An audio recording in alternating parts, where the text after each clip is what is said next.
Existem outras possibilidades de bolsas e de trabalhos que você pode desenvolver durante a sua estadia aqui. Os russos têm muito interesse nessa troca de ideias, nessa troca de afinidades com outros povos. E isso abre portas.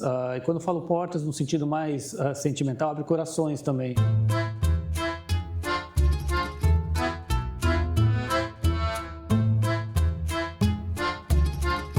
Então, gente, aqui está o Tobias. Olá. Que eu conheci online e hoje vejo pela primeira vez que ele tem 3 dimensões. O que é uma alegria, né? Porque a gente, desde a pandemia, só acha que todo mundo é chapado, né? Tem a largura e a altura. Então, aí a gente está aqui em São Petersburgo e o Tobias está estudando. Ele é brasileiro e está estudando aqui. Há quanto tempo, Tobias? Agora, 9 meses. Há 9 meses. Sim. Então, eu queria que você conta você um pouco o que você veio fazer aqui. Sim. Que eu sei, mas para o pessoal saber. E como você conseguiu chegar aqui, né? Sobretudo considerando o fato de que a gente está, como a gente já acabou de falar, né, em outros momentos, a gente conversou sobre isso com a Nádia também, a gente está num período que não é o mais simples para se viajar para a Rússia, né? Dada a situação do conflito da Ucrânia. Sim. Então, a gente tem um monte de empecilhos, né? Que a gente até já falou no canal, em outros vídeos, negócio de dinheiro, é cartão, é passagem, é hospedagem, né? Como é que você vai se organizar quando você vem para cá, mas... Então, eu queria que você contasse um pouco dessa parte prática também, né? Mas Sim. O que é mais interessante é sobre sua pesquisa. Claro, obrigado. Que é sobre Lazar Segal, que todo mundo conhece. Eu sou historiador, né, de formação, eu trabalho no Museu Lazar Segal em São Paulo, no arquivo. E o Lazar Segal é uma figura muito importante na arte brasileira, porque ele foi um artista expressionista, entra dentro do modernismo brasileiro. E ele tem uma origem, ele vem de Vilnius, hoje é a atual capital da Lituânia, e na época que ele nasceu era parte do Império Russo. E ele falava russo, ele falava Yiddish, e ele tem essa cultura russa, faz parte da sua história de vida, da sua família. E isso é uma questão muito interessante, porque ele vai para o Brasil e ele tem um impacto com a cultura brasileira, né? Ele até chama de um espetáculo de luzes e de cores quando ele chega no Brasil. É algo que o impactou e a toda a sua arte de uma maneira muito forte. E como sou historiador e trabalho no arquivo do Museu Lazar Segal, né, nós temos muitos documentos que foram escritos em russo e em Yiddish, que era uma língua que está muito relacionada às comunidades judaicas do leste europeu. E como nós temos esses documentos ali, esses documentos precisam ser organizados, precisam ser traduzidos. Então, em conversa com a diretoria do Museu Lazar Segal, eles me possibilitaram vir para cá, estudar aqui na Rússia durante uma pós-graduação que eu recebi uma bolsa do governo russo também. Então eu posso ficar aqui 2 anos desenvolvendo o meu projeto de pesquisa, que está casado com o meu trabalho no Museu Lazar Segal e mantém o meu trabalho ali. Então, no meu caso, como historiador e como pesquisador, eu estou sendo apoiado tanto pelo governo brasileiro, eles continuam pagando meu salário, e pelo governo russo também, que complementa. Eu posso viver aqui em um dos dormitórios sem precisar pagar e recebo um adicional a mais também para poder desenvolver meu projeto de pesquisa aqui. Então, é uma bolsa combinação. Complementar. Exatamente. Que legal, que interessante. Sobre o que você falou, eu acho que é importante colocar que as dificuldades logísticas, elas existem realmente para quem quer vir para cá, tanto a passeio, a turismo, como para quem quer vir estudar. Mas, ao mesmo tempo, o governo russo tem oferecido muitas bolsas para estudantes de graduação, mestrado e doutorado virem para cá. É de graduação também? Também. Então, você tem essas possibilidades de vir para cá para poder estudar durante esse período com um suporte. Tá? Obviamente, muitas vezes você vai ter que avaliar se esse suporte ele vai ser suficiente para você viver aqui no local. Mas existem outras possibilidades de bolsas e de trabalhos que você pode desenvolver durante a sua estadia aqui. Tanto para graduação como para pós, né? Também. No caso, você está fazendo mestrado. Mestrado. É importante destacar porque eu já tenho mestrado, né, no Brasil. Eu já tenho mestrado e doutorado. Entendi. Você já tem doutorado? Já tenho. Mas como é um projeto que vai reverter para o meu museu, né? E vai trazer, estou aprendendo o idioma, estou tendo acesso aos arquivos russos também para pesquisar. Então, isso foi visto por ambos os governos como algo extremamente importante para uma pesquisa que una essas duas nações, né, esses dois países. Ah, que legal. Quer dizer, que é uma coisa que, na realidade, não é pela titulação que você está aqui, mas é para ampliar e aprofundar uma determinada área de pesquisa. Exatamente. Sobre a qual você, inclusive, tem um vínculo, com a qual, inclusive, você tem vínculo profissional. Isso, né, vai reverter para os pesquisadores brasileiros, para as pessoas interessadas na história do Lazar Segal em conhecimento. E esse conhecimento vai ser voltado, né, para o Brasil, porque é uma instituição pública minha, né, federal. Então, assim, eu tenho que dar também retorno para a sociedade brasileira. É claro. E para o governo russo também é importante, porque ele é um artista de origem de uma família que estava imersa na cultura russa, e esse conhecimento é de interesse deles saberem também como ele foi impactado pela cultura brasileira, tendo uma origem russa. Então, para ambas as instituições, para ambos os governos, é extremamente interessante. E o seu objetivo ao fim, ao cabo, é traduzir uma parte desse material? Sim. Dentro desse projeto de pesquisa existe uma tradução de uma parcela das cartas e documentos e diversos outros itens que estão escritos em russo para o português, né? E também é um interesse que eu busque parcerias com instituições de educação universitárias aqui que queiram desenvolver projetos também no Brasil com o acervo do Lazar Segal. E também existem instituições brasileiras com interesse em terem acesso mais aos documentos. Então não é só apenas a tradução, mas a organização, porque são centenas de documentos escritos em russo. Sim, então seria um projeto mais amplo para estabelecer um intercâmbio de pesquisadores que possam aprofundar e desenvolver. Exatamente, até porque apenas uma pessoa desenvolvendo não é de interesse. O interesse que eu acho mais importante é através de um trabalho conjunto entre diferentes instituições de diferentes países, ter um projeto continuado, ter um projeto mais amplo através do tempo. Então, Tobias, você sabe que eu acho que o que eu fico impressionada é que você já aprendeu bastante russo, né? Você está falando assim fluentemente já? Eu já tive um avanço considerável, já consigo estabelecer comunicação normalmente com as pessoas aqui. E isso é um estudo contínuo, né? O estudo do russo é um estudo de uma vida.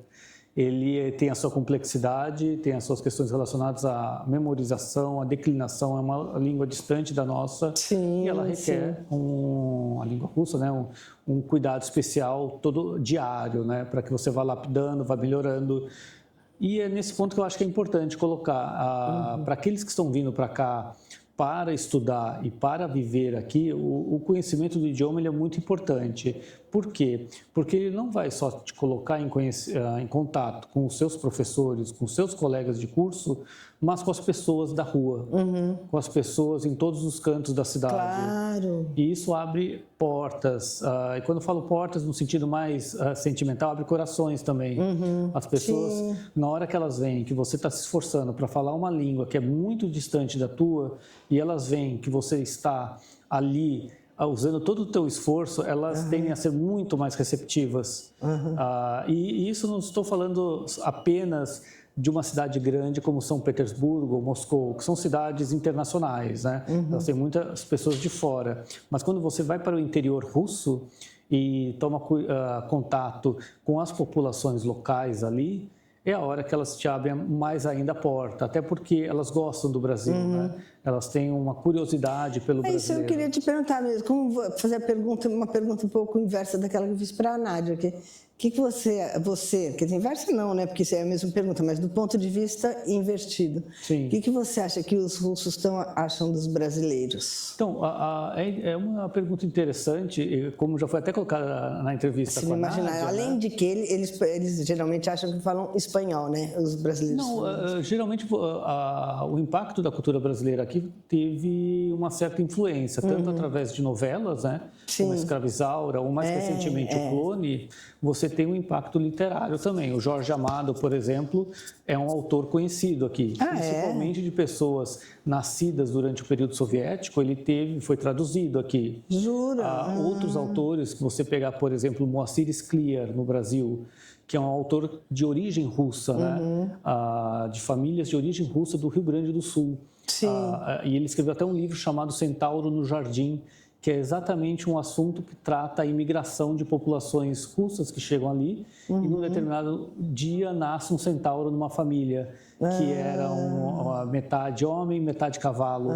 E é muito interessante porque é uma alegoria, né, de um imigrante, né, que ele é metade de um local, do seu país de origem, metade do lugar onde ele está residindo. E é algo muito importante, né, essa trajetória, essa cultura literária, ela exerceu uma certa influência aqui. Obviamente, tem essas questões de pessoas que não conhecem, às vezes, tão profundamente o Brasil, mas tem um carinho, sim, pelo Brasil, pela sua cultura, que legal, hein? pela sua música.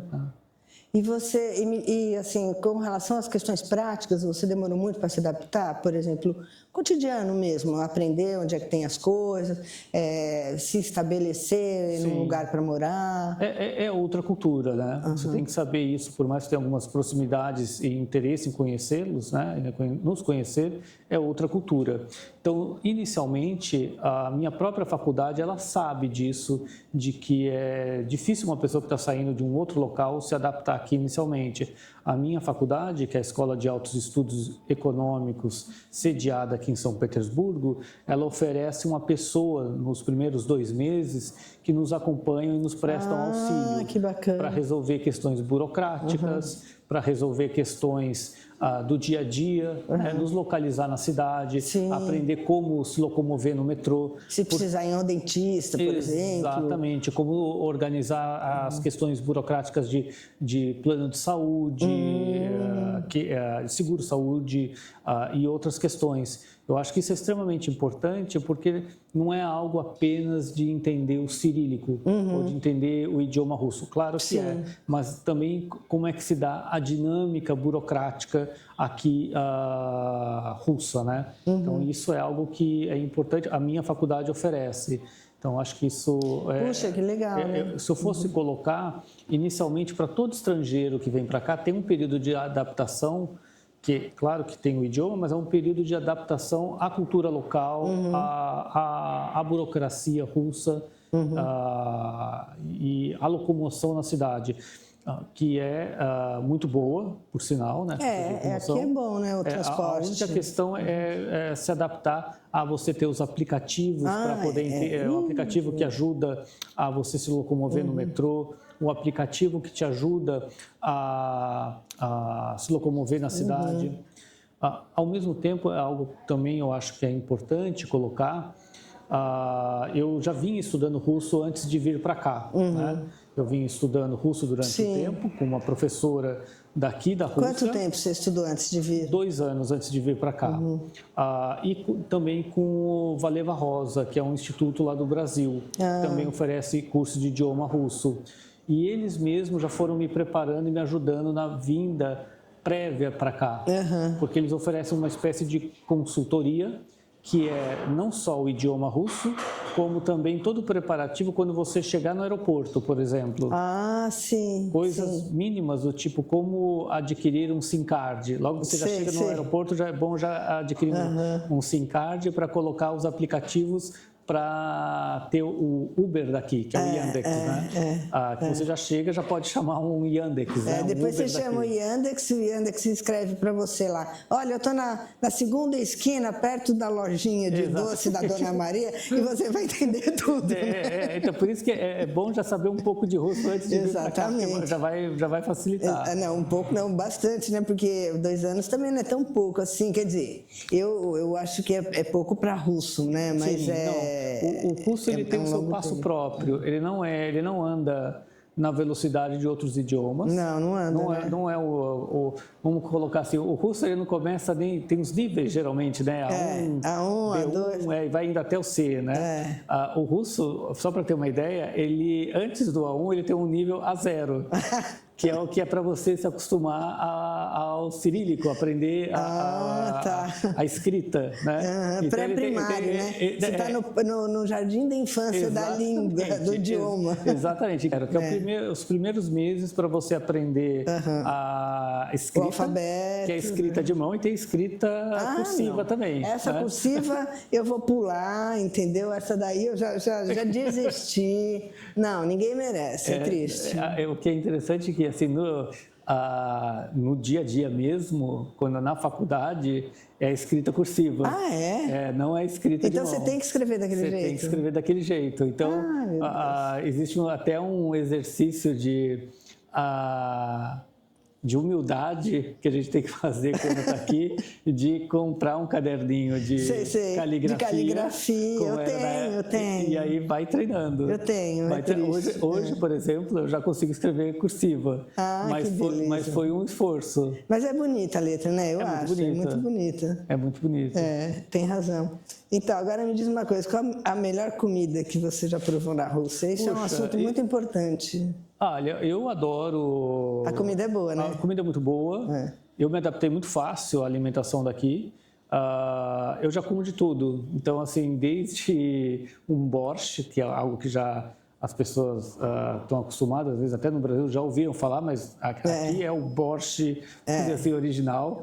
Então, você tem... É muito gostoso. Você tem o pelmenek, tem várias outras comidas, saladas, e que são muito gostosas aqui. Que tem que aproveitar, né? Sim, e os doces? Os doces uma delícia, tudo muito aqui bom. É demais. Se você vai num café aqui russo, você vai se deleitar ali, com certeza. É verdade. Tem até brinco, né? Você tem que começar a olhar para o teu dedinho para ver se não está engordando, que nem na história de João e Maria, né? Exatamente. É uma tentação. Sim. Legal. Tem outra coisa que você queira contar aí, que você lembra? Olha, venha para cá de coração aberto, né? Venha para cá de coração aberto, venha para cá com interesse em aprender. É algo que nós conversamos, né? Às vezes a gente planeja muito, né? Tem aquela necessidade de planejar cada detalhe, né? Claro que tem que ter um planejamento mínimo, né? Quando veio para cá, tanto para estudar, para visitar, mas como os franceses, né, flaner, né, deixe-se caminhar. La flânerie. Exatamente, deixe-se caminhar, aqui é o Gouliat, né, na Rússia venha para cá, caminhar, deixe-se perder nas vielas, converse com as pessoas, se identifique com o brasileiro, isso é uma coisa que abre muitas portas. Sim. E não é uma coisa só do futebol, é algo da cultura brasileira mesmo, que ela abre portas. Acho que isso é extremamente importante. E esteja aberto a escutar também os outros. Eles têm muito o que falar e às vezes querem se fazer ouvir. Eu acho que isso é algo que os russos têm muito interesse nessa troca de ideias, nessa troca de afinidades com outros povos, né? Imagina, a gente está a milhares de quilômetros, né? A curiosidade de nós para eles já é grande, a deles para nós é grande também, é mútuo, né? É um interesse mútuo.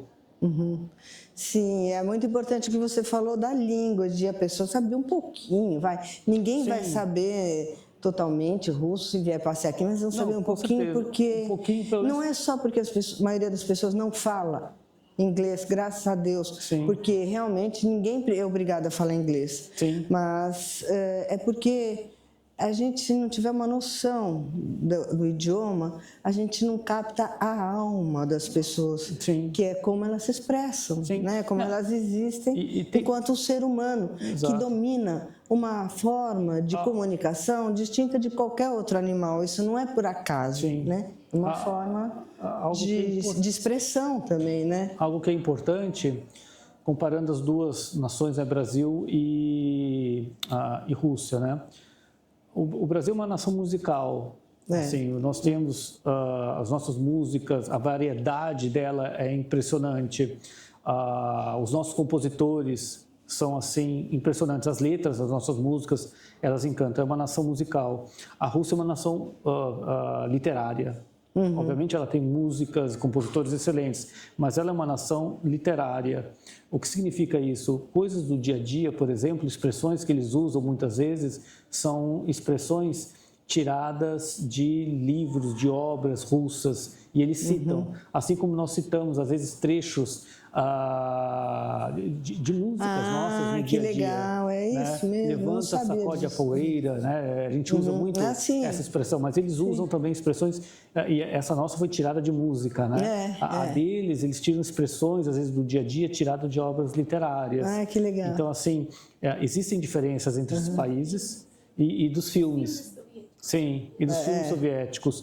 Então, assim, eu recomendo, até colocando, que foi dito, quando vier para cá, conheça um pouco já de literatura russa, conheça um pouquinho de filmes russos. É interessante, assim, existe uma vivência russa que eu acho que é interessante, que vale a pena desenvolver como um interesse mais amplo para a vida. Né? Sim, sim. E você lembra de alguma dessas expressões que os russos usam? Você sabe dar um exemplo? Vixe, agora de cabeça não consigo. Assim, tirado da literatura? Nós usamos muito dos filmes soviéticos, essas expressões. Porque temos esses filmes... Pega a Nádia agora, pega a Nádia. Nós usamos muito as expressões dos filmes soviéticos porque tem alguns filmes que o pessoal sabe de cor e pode citar muitas coisas desses filmes. E eu sei que agora o Mosfilm, ele colocou os filmes no YouTube com as legendas em português. É possível assistir muitos filmes soviéticos de muito boa qualidade, com legenda em português, profissional, e assim conhecer a história da Rússia. Tem outro também que vale a pena, a UMIS, né? Que é a União dos Estudantes Secundaristas, né? Ela também, todo final de semana, a partir de sexta, ela disponibiliza filmes russos durante 48 horas com legendas em português. Filmes, muitos deles da própria Mosfilm. Então, agora está ficando até segunda-feira, eles estão até demorando para tirar. A gente já tem assistido bastante. Para mim, acho que se eu fosse falar uma última coisa, eu teria a agradecer. Há muitos anos atrás, eu estava na escola, né? Era a minha aula de geografia, e a minha professora de geografia, ela queria que nós conhecêssemos o que era a taigá, o que era a Sibéria, né? A tundra.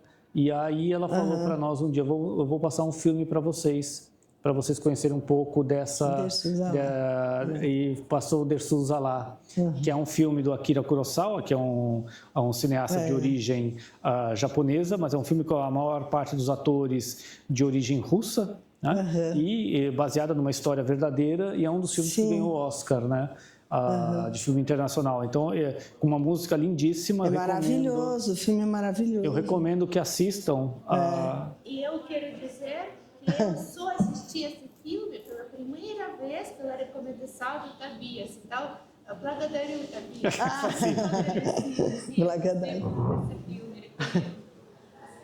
E eu vou dizer uma coisa, a última vez que eu vi esse filme, que eu assisti várias vezes, foi aqui na Rússia, por acaso, na televisão, em russo.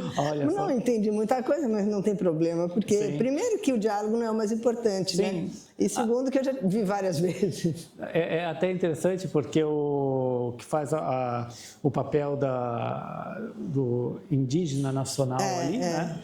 ele é de uma das nacionalidades. Sim. Ele foi uma figura muito importante do teatro e do folclore russo.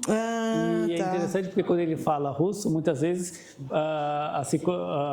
como ele usa as expressões locais e dá um sentido de um russo mais simples, o que não é, na verdade, ele fala com muita profundidade, mas as suas construções de frase, elas ajudam muito a estudar russo, porque é quase como se fossem os primeiros passos, as primeiras palavras ditas por um aluno de russo. Ah, que legal. Mas com uma profundidade tocante, né? É um dos Muito filmes... bom, maravilha. Beleza. Muito obrigada. Muito obrigada, Tobias. Muito obrigada, Nádia. Pega uns closes aí da Nádia pra gente botar depois lá no meio. Hã? Eu gostei também dessa imagem, né, que tem Pedro I. Ah, esse é Pedro I? Vamos. E sabe que eu lembrei? Eu Tchau. também lembrei. Pra cá.